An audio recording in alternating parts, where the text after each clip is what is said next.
Bonjour, je m'appelle Julie Mallard de Artisanelle pour les distributions Marie-Jeanne. Alors, ça me fait plaisir aujourd'hui de vous présenter les pigments mosaïques Aurora qui sont tout nouveaux. Alors, je vais vous présenter comment on les applique et tout ça. Donc, pour commencer, ce que j'ai utilisé pour faire mes prothèses, j'ai commencé par appliquer mes gels peintes avec le pinceau Gel Builder numéro 6 de Mosaïque. Pour appliquer mes pigments, j'utilise une broche, un pinceau en silicone. Celui, c'est un pinceau en silicone de Murano. Et les gels peintes que j'ai utilisés sont les gels peintes de Mosaïque ici qu'on voit. Donc, j'ai utilisé le noir, le blanc, le pastel pink. Et j'ai aussi fait un dégradé ici de pastel violet et de pastel green.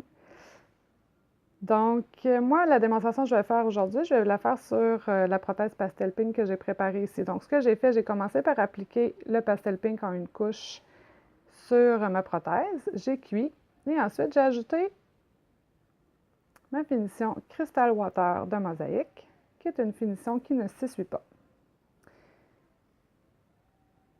Donc là, maintenant, ce que je vais faire, je vais appliquer le pigment Aurora sur la prothèse. Pour ça, je vais devoir déposer mon téléphone, alors excusez-moi. Donc, je prends mes pigments Aurora que je dépose sur le pigment, sur la prothèse, directement sur la finition cristal. Et là, j'en mets un peu partout.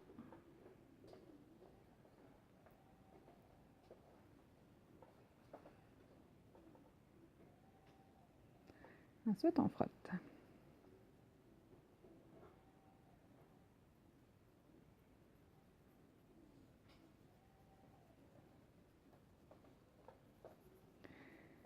Quand on frotte avec une brosse, un pinceau en silicone,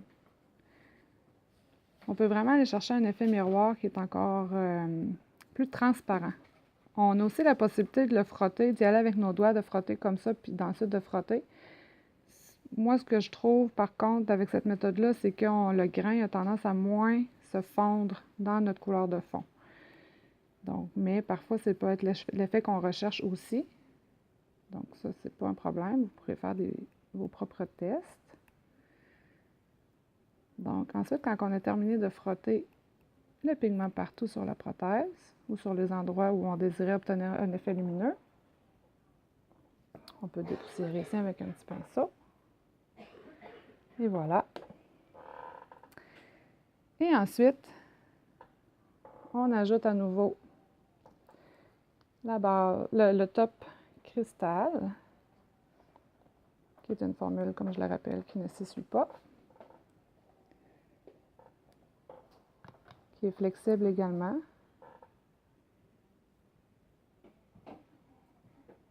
On l'ajoute en une mince couche. Et on cuit. Et voilà pour les pigments Aurora. Alors, je vous remercie d'avoir visionné la vidéo. J'espère qu'elle vous a plu. Je vous souhaite de passer une très belle journée.